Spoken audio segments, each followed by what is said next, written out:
창세기를 여러분들 열심히 읽으셨죠?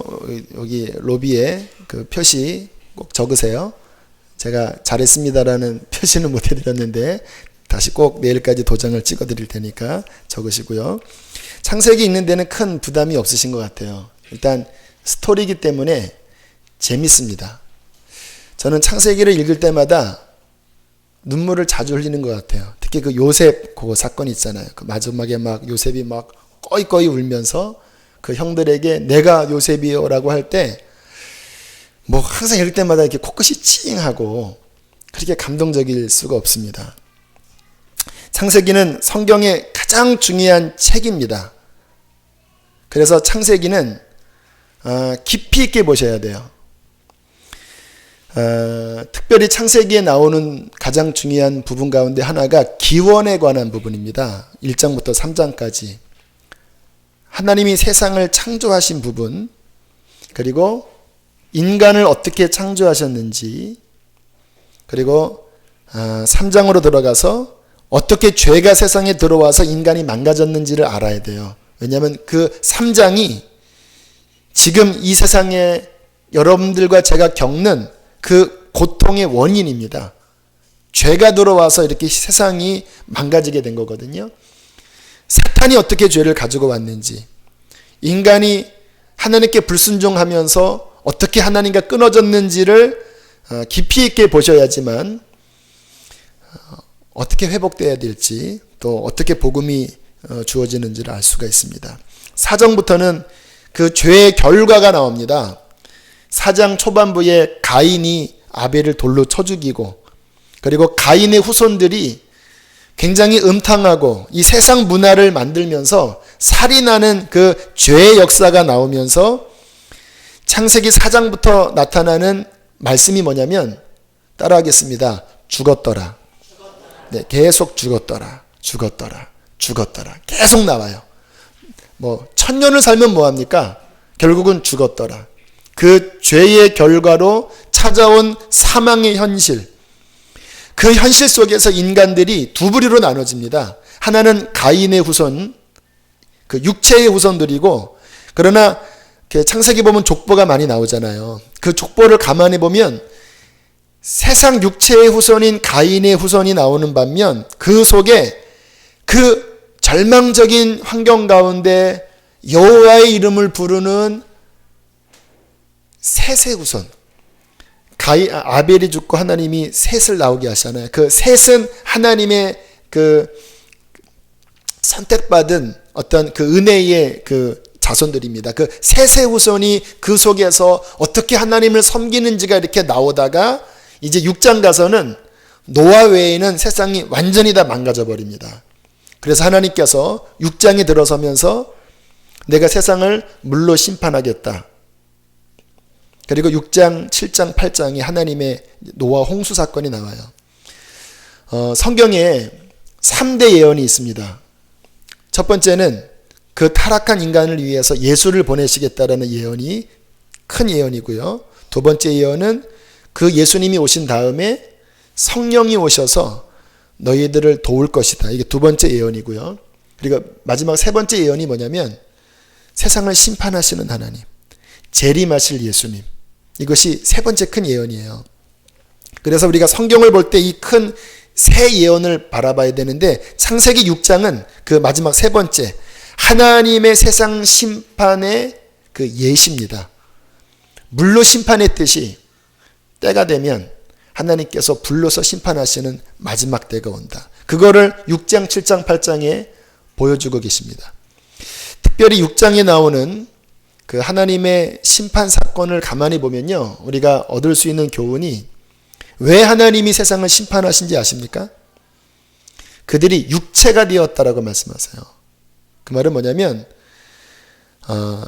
우리 인간은요, 그 지은 존재의 특성이 영적인 존재로 지어졌습니다. 그래서 하나님과 교제하면서 육체적으로만 사는 것이 아니라 하나님과 교제하는 존재로 만드셨는데, 창세기 6장에 가면 하나님과의 교제는 끊어져 버리고 동물처럼 먹고 마시고 시집가고 장가가고 뭐 이것만 해요.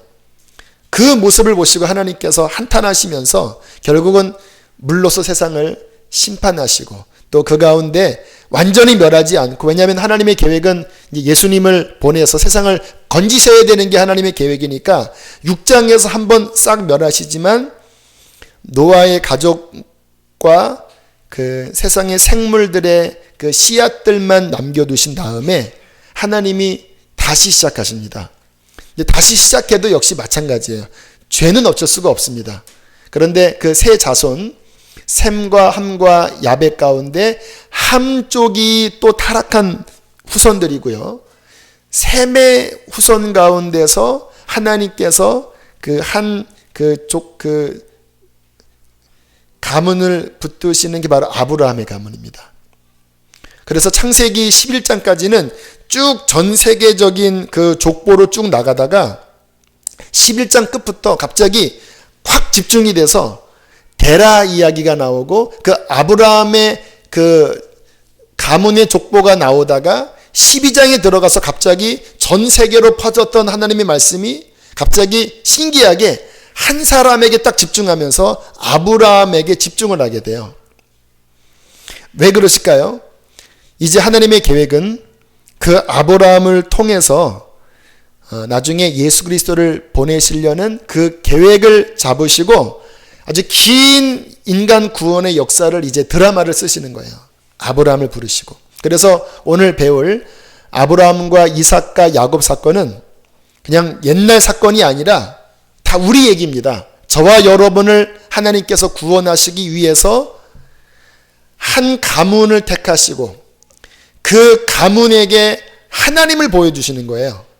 그리고 그 가문이 한 민족이 되게 해서 그 민족에게 하나님의 법과 하나님의 성품을 계시하시고 어떻게 하나님을 믿어야 되는지를 아브라함과 그 가문 그리고 그 민족을 통하여 보여주시면서 구약을 만드시고 그리고 결국에는 예수님을 보내셔서 이제 인간 구원의 드라마를 하나님이 쓰시게 되는 것입니다. 자, 그 첫 출발이 아브라함인데요. 자, 우리 아브라함 말씀을 다시 한번 보길 원합니다. 자, 하나님께서 1절에 보면 12장 1절에 보면 너는 너의 본토 친척 아비집을 떠나 너에게 보여줄 땅으로 가라 하시면서 2절에 내가 너로 큰 민족을 이루고 너에게 복을 주어 내 이름을 창대하게 하리니 너는 복이 되리라 라고 말씀을 하십니다. 3절은 함께 다시 읽을까요? 시작.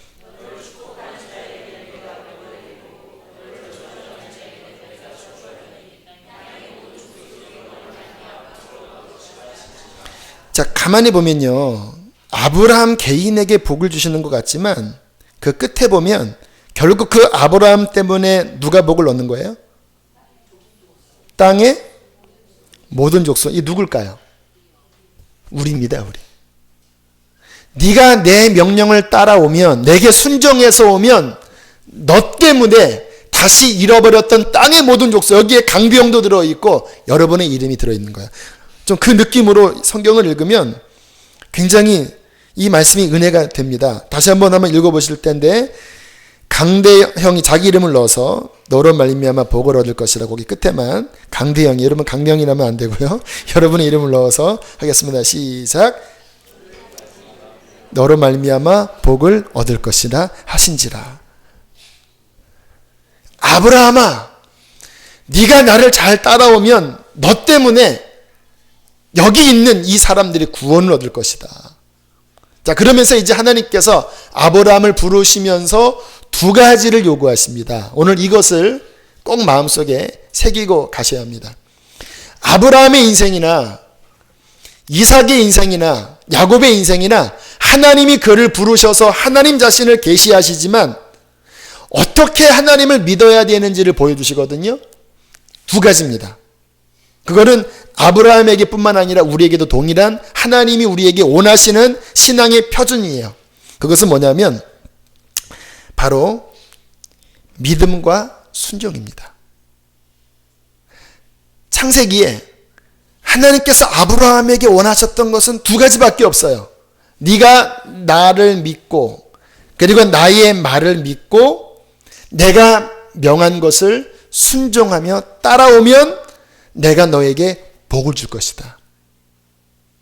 우리에게도 동일해요. 하나님이 우리에게 바라시는 것은 예수 그리스도를 믿고 그가 하신 말씀을 순종하면 아브라함처럼 우리의 인생이 영원히 복된 인생이 될 것이라고 말씀을 하시는 것입니다.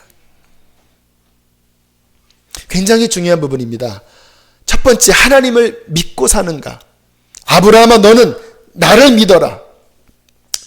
지난 수요일날, 목요일날 우리 그 선연보 목사님 말씀 들었더니 재미있는 간증을 하시더라고요. 이분이 교회에 불이 났다고 하더라고요. 홀랑 다 탔대요. 얼마나 마음이 참담합니까? 딱 교회 가서 무드커니 앉아있는데 장로님이 오시더니 그러시더래요. 목사님 감사하십시오 그러더래요. 그래서 뭐가 불이 탔는데 감사하냐고 했더니 목사님이 불 질렀습니까? 내가 왜 불을 질렀냐 그랬더니 그러면 불나라고 기도했습니까? 내가 왜 목사가 왜 불나라고 기도하냐고. 그러면 하나님이 알아서 하시겠죠. 하나님이 책임지시겠죠. 하나님이 주권자이시니까 어떻게 해서 불이 났건 간에 그분께서 책임져 주실 테니까 오히려 감사하십시다. 이게 믿음입니다. 눈에 보이는 환경, 귀에 들리는 인간의 소리에 흔들리지 말고 하나님, 그분이 내 하나님이시고 그분이 나와 함께 하시고 불이 날지라도 나는 그분이 하라는 대로 순종한다. 그 믿음을 가지면 하나님께서는 그것을 기뻐하시는 것입니다. 자, 하나님께서 첫 번째 부르실 때부터 자손을 많이 주시겠다고 약속하셨거든요. 심지어는 아브라함을 데리고 나가셔서 하늘의 별을 보라고 하시면서, 여러분들 지금 이 도시의 하늘의 별들은 별로 안 보이시죠? 여러분 그 맑은 높은 산에서 별 보신 적 있으세요? 여기 연세가 많이 드셨으니까 옛날 그 별 기억나시죠? 제가 6년 전에 중국의 청해성을 갔는데요. 거기는 해발 3,000m입니다. 여기 같이 간 우리 분도 계신데 그 청해성에서 하늘에서 별을 보니까요. 진짜 하늘이 하얘. 별이 이렇게 총총이 있는 게 아니라 그냥 진짜 은하수입니다. 은하수. 이 아브라함 당시에 하늘이 그런 하늘 아니었겠습니까? 저렇게 내가 너희 후손을 많게 하겠고 모래처럼 많게 하겠다. 그렇게 말씀을 해놓고 하나님이 안 주시는 거예요.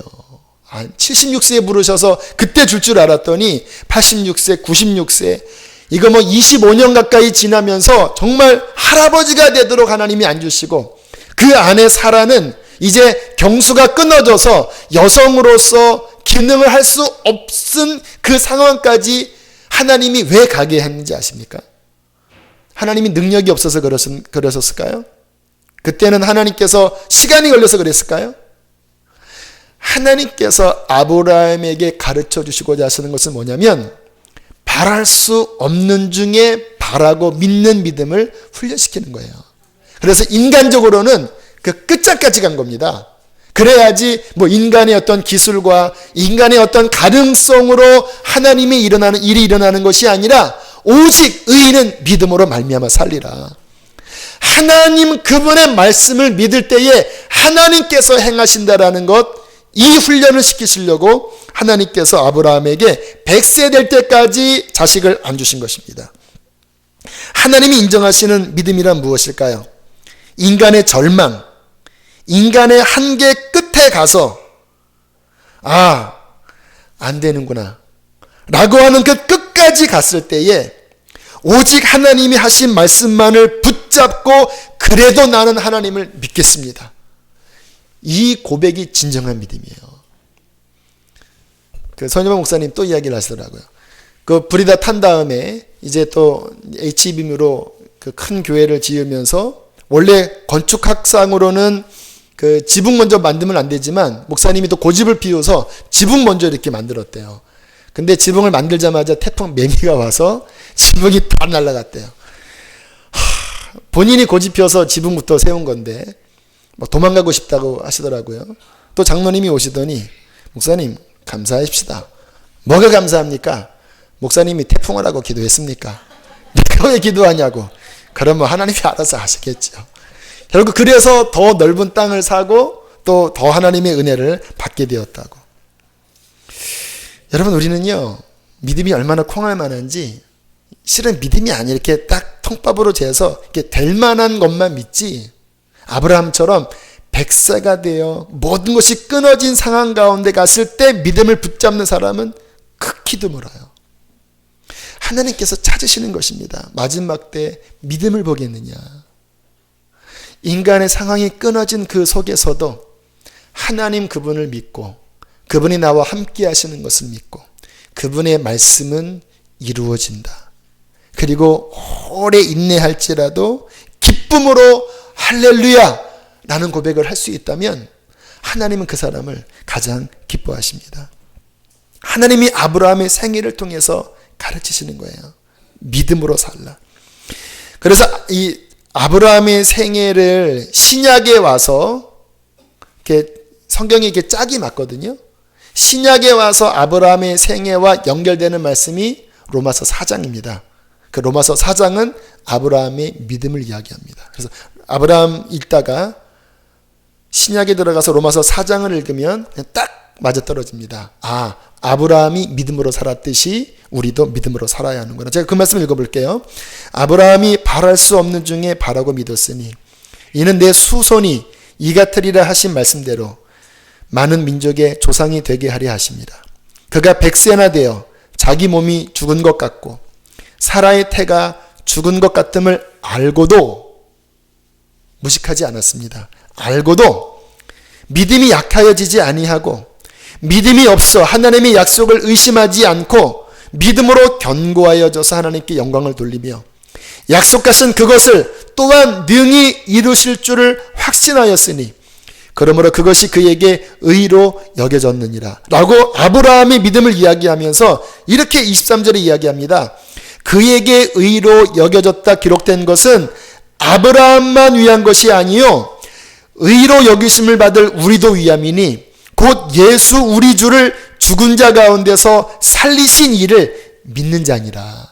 그 아브라함의 믿음이 연결되어져서 우리에게 온 것이 뭐냐면 아브라함이 바랄 수 없는 중에 바라고 믿었듯이 우리도 죽은 자를 살리시는 그 하나님, 예수 그리스도를 죽은 자 가운데서 살리신 그 하나님을 믿는 같은 믿음을 가질 때 아브라함을 의로 여기셨던 것처럼 저와 여러분도 의로 여기시고 우리의 삶을 아브라함에게 벌써 주셨던 복을 우리에게도 주신다고 말씀하시는 것입니다. 이게 아브라함에게서 우리에게 주시는 교훈이에요. 예수님은 내 구주시고 예수님은 나와 함께 계시고 예수님이 말씀하신 것은 반드시 된다. 이 믿음 하나 붙잡고 우리 세상을 승리합시다. 모든 어려움도 승리합시다. 자, 두 번째 하나님이 아브라함의 삶에 요구하셨던 것이 믿음과 뭐라고요? 순종. 순종은 뭐냐면 정말 하나님을 믿고 그의 말씀을 믿는다면 그냥 가만히 앉아서 믿습니다라고 끝나는 것이 아니라 그분이 하시는 말씀을 쫓아서 내 삶을 움직여 나갈 때 하나님의 축복이 그 삶에 함께한다는 것입니다. 오늘 창세기 12장도 가만히 보면요. 너희 본토 친척 라비 집을 떠나 지시할 땅으로 가라 했을 때 4절 한번 읽어보실까요? 4절 읽겠습니다. 시작. 이에 아브라함이 여호와의 말씀을 따라갔고 롯도 그와 함께 갔으며 아브라함이 하란을 떠날 때에 75세였더라. 여호와의 말씀을 따라갔고 하나님이 하신 말씀에 순종하여 갔다라는 것입니다.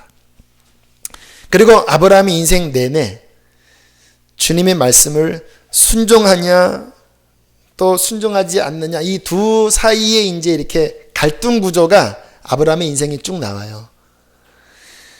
하나님께 순종했을 때는 좀 풀렸다가 좀 순종이 안 되면은 꼬이고 하는 게 이제 아브라함의 인생이 반복되거든요. 성경에 아브라함의 순종하지 않는 부분이 한 3부분 나옵니다. 뭘 것 같아요? 여기 보면 롯이 함께 갔는데 말씀 순종일까요? 순종 아닐까요? 본토 친척 다 떠나라고 그랬습니다. 근데 아브라함에게 롯은 아들과 같았다고 그래요. 이 당시 분위기가. 왜냐하면 롯의 부모가 일찍 죽었기 때문에 자식처럼 롯을 키웠기 때문에 데려갔어요. 그랬더니 나중에 어떻게 하죠? 서로 다투는 일이 벌어지죠. 그래서 이렇게 갈라지잖아요. 또 하나 아브라함이 대표적으로 순종 안 한 게 뭐였죠? 자식 늦게 난다고, 네, 그렇죠. 하갈 이렇게 와서 이스마엘을 난. 결국 이것이 육체의 자손이 되어서 결국 아브라함에게 있어서는 장자입니다. 어떻게 보면. 근데 나중에 그를 어떻게 해야 돼요? 내보내야 됐습니다. 굉장히 마음이 아팠을 거예요. 우리 생각에 그냥 이삭이 아들같이 생각하지만 자식 없던 아브라함에게 그래도 첫 아들입니다. 근데 결국은 말씀에 나온 아이가 아니라, 약속으로 나온 아이가 아니라 인간적인 육체를 쫓아난 아이기 때문에 한 13대쯤 됐을 때 하나님이 끊으라고 하시잖아요. 물론 내가 그도 복을 주겠다. 그러나 하나님의 이 영적인 유업에 있어서 섞이는 것은 안 된다. 끊어라. 아픔이 있죠. 또 하나 세 번째 불순종은 불순종인지 아닌지 좀 아리까리한 불순종입니다. 그것은 자기 아내 사라한테 오빠라고 해. 자, 오빠 하면서, 뭐 얼마나 예뻤는지 뭐 할머니가 그렇게 예뻤나 봐요. 그래서 가는 데마다 오빠라고 막 또 동생아 하다가 좀 어려움을 겪었는데, 근데 이게 왜 헷갈리냐면요. 실제적으로 오빠긴 오빠입니다. 이복 동생 그런 관계이기 때문에 항상 이게 헷갈린 부분 있었지만 그것 때문에 또 내내 어려움을 겪지요. 하지만 결국은 하나님께서 돌고 돌아서 아브라함에게 끝에 가서 얻어내셨던 최후의 순종이 뭔지 아시겠죠? 너의 독자 이삭을 내가 지시할 산에 가서 내게 번제로 바쳐라. 하나님이 굉장히 참 얄궂은 분 같아요. 주신다고 그러는데 언제고, 또 그 아들로 말미암아 천하만민 복을 주겠다고 한 자는 언제인데 또 그 아들을 바치라고 하시니. 그런데 그 아브라함 마지막 인생에 뭐 아무 군소리 없이 그 아들을 바치려고 하는 그 찰나까지 간 다음에 하나님께서 뭐라고 말씀하십니까? 22장 12절에 내가 이제야 네가 하나님을 경외하는 줄을 아노라. 물론 그 전에 아브라함이 계속 하나님의 인정 속에 있었습니다. 그런데 자신보다 더 귀중한 그 아들을 하나님의 말씀에 따라 번제로 바치는 그 순간까지 갔을 때에 이제야 네가 나를 경외하는 진짜 나의 복을 받을, 너의 후손으로 말미암아 천하만민이 복을 받을 그 수준으로 너는 이제 가도 된다라고 그 테스트에 합격점을 주십니다. 그래서 이 말씀이 신약과 연결되는 것이 야고보서입니다. 아브라함이 그냥 마음의 믿음으로서만 의롭다함을 받은 게 아니라 독자 이삭을 바치는 그 믿음의 행함, 순종까지 있을 때의 믿음이 완성됐다라고 말씀하잖아요. 믿음과 순종. 그리고 22장 17절에 하나님이 이렇게 말씀하십니다. 내가 내게, 그러니까 12장 1절에 약속한 것과 그 이삭을 바치는 순종할 때 하신 말씀이 조금 다릅니다. 한번 들어보세요. 내가 내게 큰 복을 주고 내 씨가 크게 변성하여 하늘의 별과 같고 바닷가의 모래와 같게 하리니 내 씨가 그 대적의 성문을 차지하리라. 또 내 씨로 말미암아 천하만민이 복을 받으리니 이는 내가 나의 말을 준행하였음이라 하셨다 하니라. 뭐가 다른지 아세요? 아들 이삭 바치는 그 순종까지 갔을 때는 지금 12장에 나오지 않는 무슨 단어가 나옵니까? 네? 씨. 씨들이 아닙니다. 씨입니다. 이 씨가 누군지 아세요? 예수 그리스도 이야기하는 거예요. 갈라디아서 정확하게 이야기합니다. 내 씨는 예수님 이야기하는 거예요. 그러니까 그 아들까지 바치는 그 순간까지 갔을 때에 하나님께서 아브라함에게 내가 먼 훗날에 내 아들을, 네가 네 아들을 바칠 때 그 마음 너 느껴봤지? 네 사랑하는 독자를 그 바쳤을 때 그 마음 알지? 실은 네 아들을 달라는 게 아니라 내 아들을, 네가 사랑하는 그 아들 그 마음보다 더 애틋한 나의 아들을 먼 훗날에 내가 이 땅에 보내서 나는 인류를 구원할 거야. 네 그 순종을 내가 보고 너의 후손을 통하여 그 메시아가 나오게 할 거야. 그 김영기 선교사님이 이 말씀을 그렇게 풀더라고요. 그날 밤에 하나님께서 아브라함을 부르셔서 저 언덕가에 이렇게 서로 어깨동무하면서 그 이야기를 나누셨다고 하는 거예요. 맞을 것 같아요. 저도 좀 상상이 들어가는 내용인 것 같지만 너 그 마음, 그 아들을 바칠 때 그 마음 너 얼마나 아팠지. 저 먼 훗날에 내가 그렇게 나의 아들을 이 땅에 보낼 거야. 그때 아브라함이 엉엉 울었다고 해요. 그때 아브라함이 예수님을 봤습니다. 요한복음 8장에 보면 예수님이 아브라함이 나의 때 볼 것을 기다리다가 나의 때를 보고 즐거워했다라는 말씀이 있죠. 아마 그때 영적으로 본 것 같아요. 먼 훗날에 예수님의 때가 올 것을.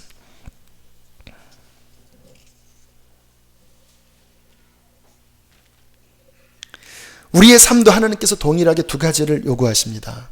믿음의 삶과 그리고 그 믿음에 합당한 순종의 삶을 요구하십니다. 우리 신앙생활에 잘 믿는 것 같다가 어느 순간에 이렇게 막히는 듯한 느낌이 있죠. 왜 그럴까요? 내 믿음의 삶의 어느 순간에 어떤 순종이 막힐 수가 있어요. 아브라함 같은 경우에도요. 86세 때 하갈을 통해서 이스마엘을 낳고 그 이후에 13년간 99세 될 때까지 하나님이 안 나타나시는 거 성경을 통해서 발견하셨습니까? 안 나타나세요.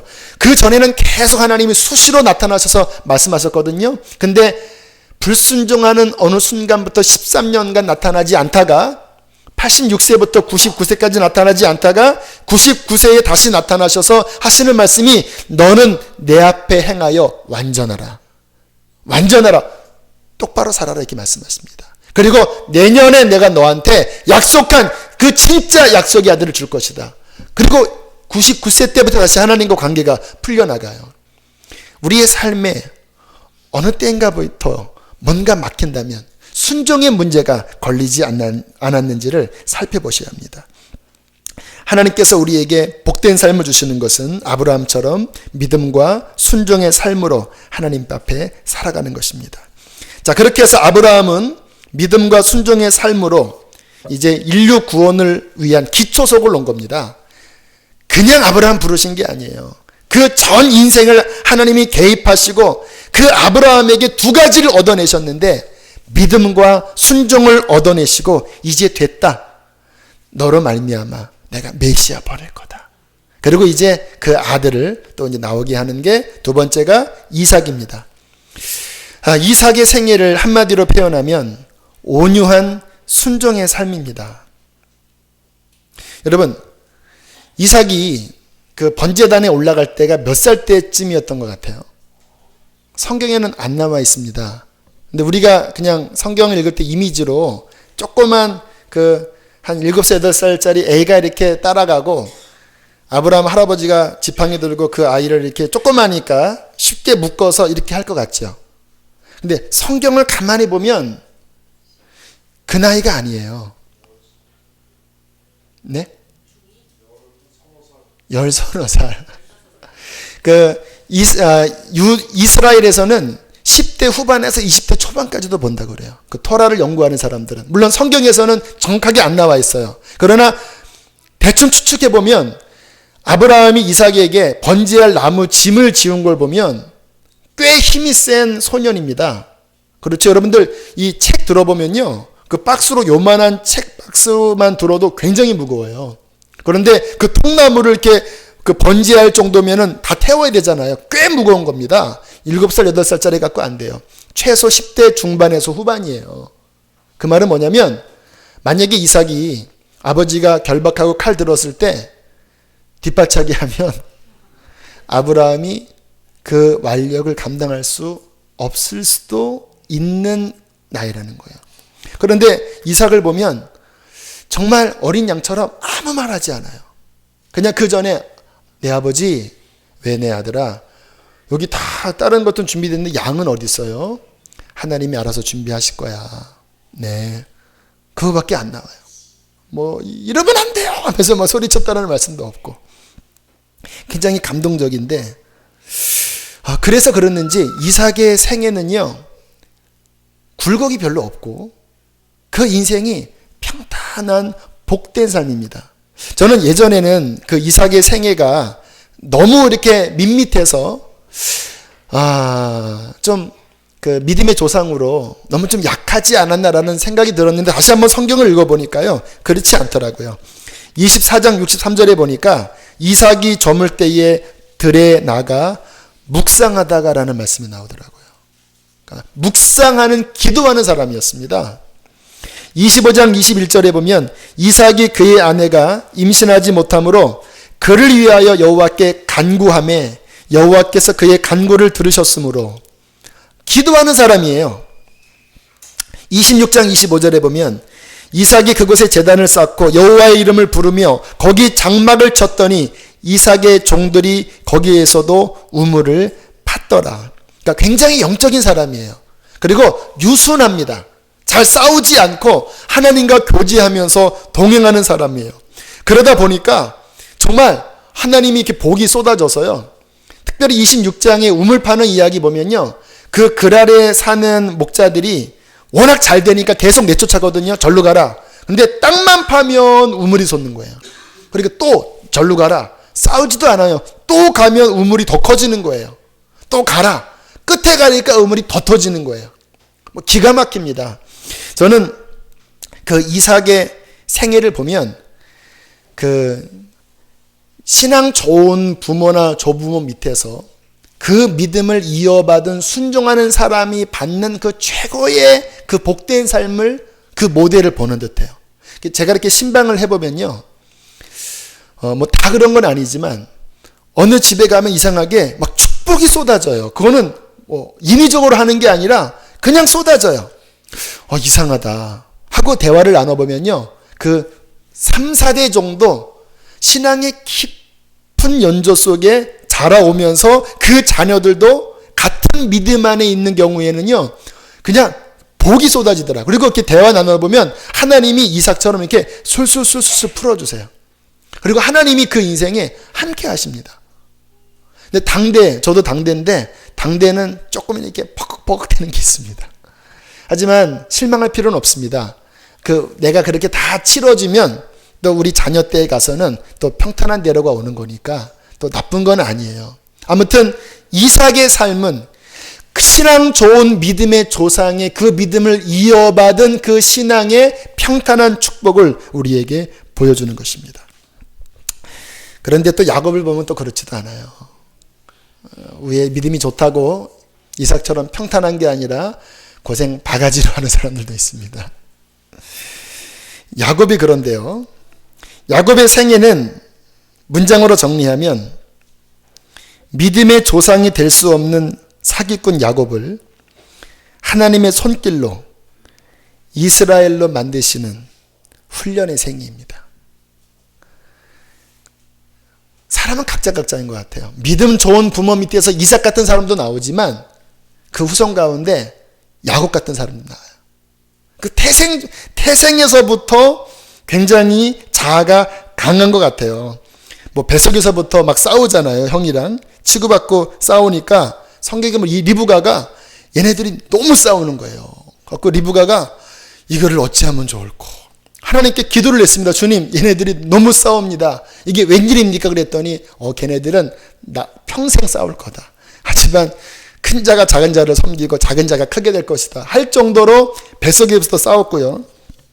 또 태어날 때도 형이 먼저 나가니까 그 아기가 뭐를 안다고 형의 발꿈치를 잡고 하여튼간 어떻게 해서라도 따라잡겠다고 이렇게 나올 정도로 얼마나 자아가 강한 사람인지. 그래서 이름이 야곱, 그 뜻을 표현하면 발뒤꿈치를 잡은 자 또는 사기꾼, 그런 사람이 야곱이에요. 머리는 얼마나 잘 돌아가는지, 형이 사냥하고 와서 너무 피곤하고 배고프니까 딱 그 기회를 잡고 팥죽 좀 달라 그러니까 그럼 장자권이랑 팔자.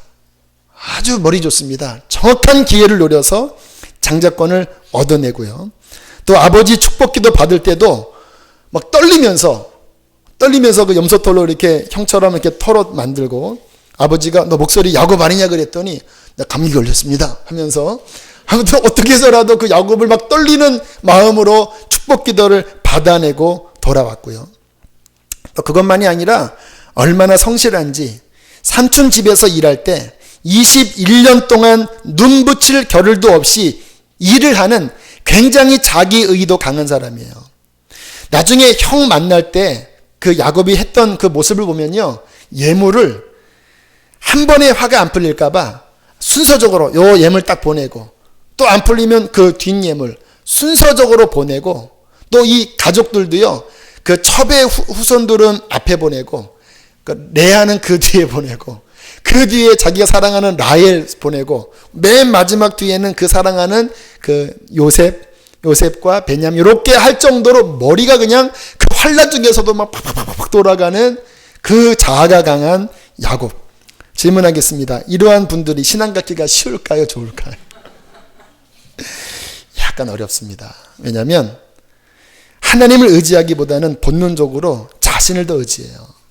오히려 이삭같이 좀 멍하지만 그냥 주님이 하라는 대로 나를 잡으세요. 막 우물을 막 파서 그 아래 있는 목자들이 막 나가라 그러면은 이삭은 알겠습니다 하고 가지만, 야곱은 막 재판 걸고 막 하면서 본인의 온갖 모략으로 아무튼 그 우물을 지켜내려고 하는 사람이 야곱이에요.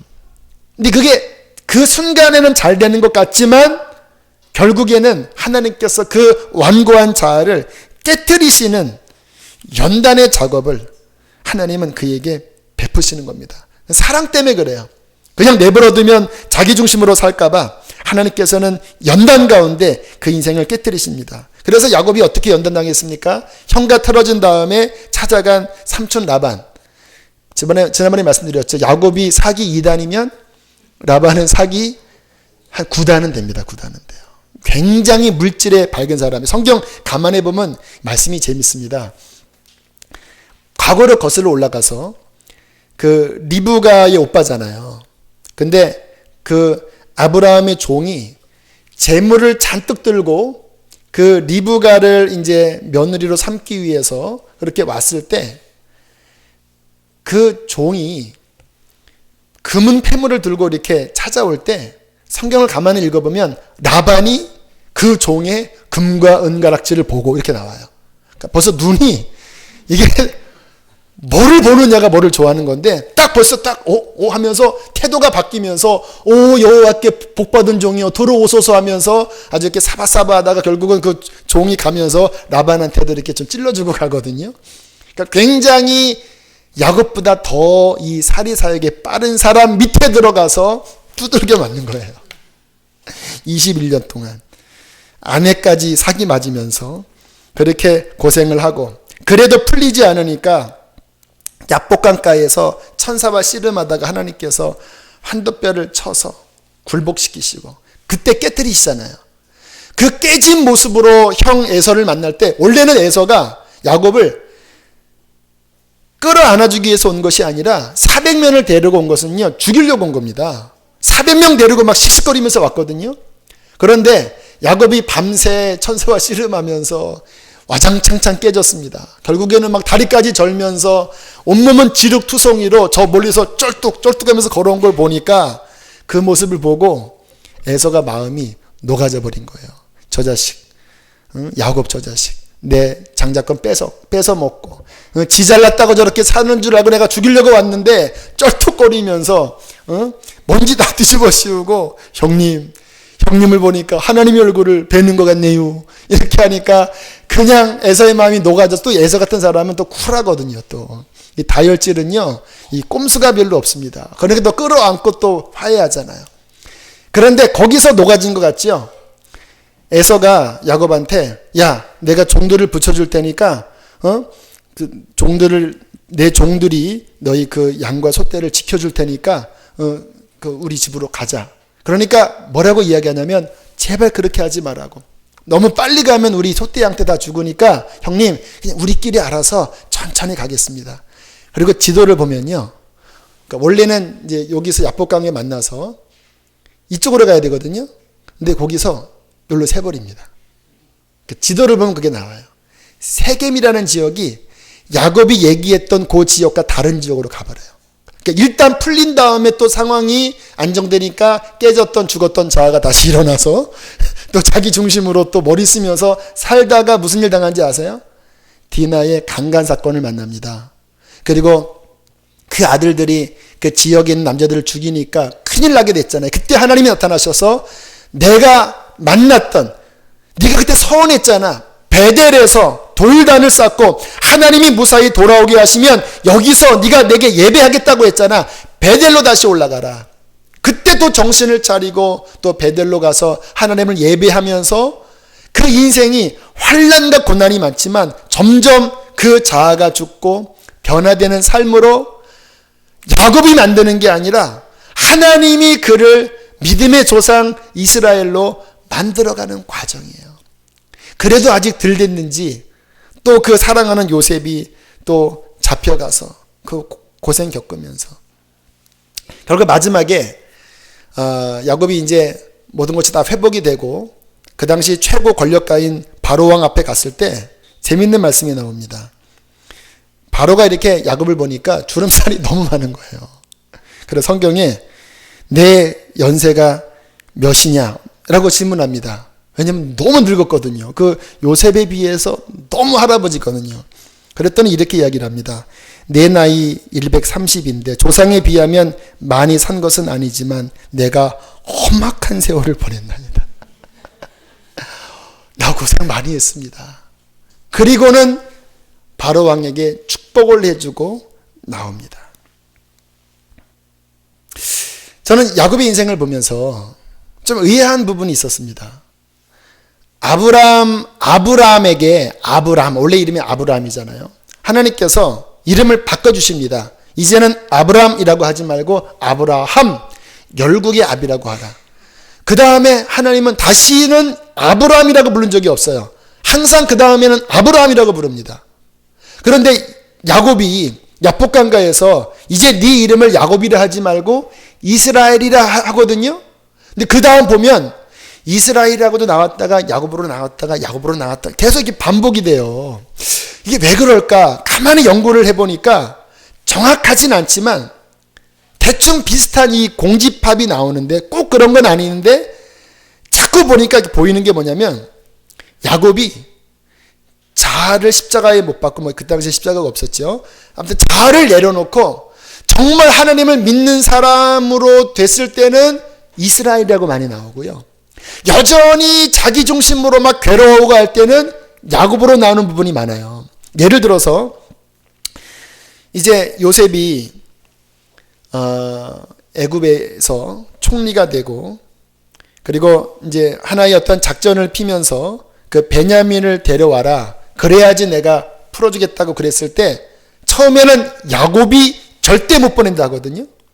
그런데 성경에 보면 제가 몇 장인지 지금 찾아봐야 되는데 어느 장에 가면 이제 마음을 비우고 내 자식 이름은 이르리라 라고 하면서 믿음으로 베냐민, 그 사랑하고 애착했던 베냐민을 하나님께 맡기고 보내는 장면이 나오거든요. 그때 이스라엘로 바뀝니다. 그때 이스라엘로. 그러니까 가만히 보면 정말 자신을 내려놓고 하나님을 믿는 그 믿음이 됐을 때 이스라엘이 되는 거예요. 그러나 여전히 야곱과 이스라엘의 이름은 계속해서 반복적으로 나오는데 하나님이 자신의 이름을 아브라함의 하나님, 이삭의 하나님, 이스라엘의 하나님이라고 하지 않고 아브라함의 하나님, 이삭의 하나님, 야곱의 하나님이라고 본인의 칭호를 그렇게 만드시잖아요. 제 생각에는 하나님이 물론 이스라엘이라는 이름을 주셨지만 야곱이라는 이름을 좋아하시는 것 같아요. 그래서 자꾸 반복해 나오는 것 같아요. 왜냐? 우리가 야곱이거든요. 우리가 아브라함 같은 사람이 아니에요, 실은. 그런 믿음을 추구하지만 저와 여러분은 여전히 깨질 것이 남아있는, 여전히 하나님의 다름 속에 그렇게 고통 중에 연단을 당하고 어려움을 겪지만 그러나 하나님의 은혜로 점점 이스라엘로 변화되어져서 주 앞에 서는 자들이 바로 저와 여러분들입니다. 만약에 저와 여러분을 아브라함 같은 믿음, 그 자신을 결박해도 묵묵히 어린 양처럼 내어 맡긴 이삭과 같은 사람 정도만 구원하셨다면 천하 만민이 복을 받지 못했을 거예요.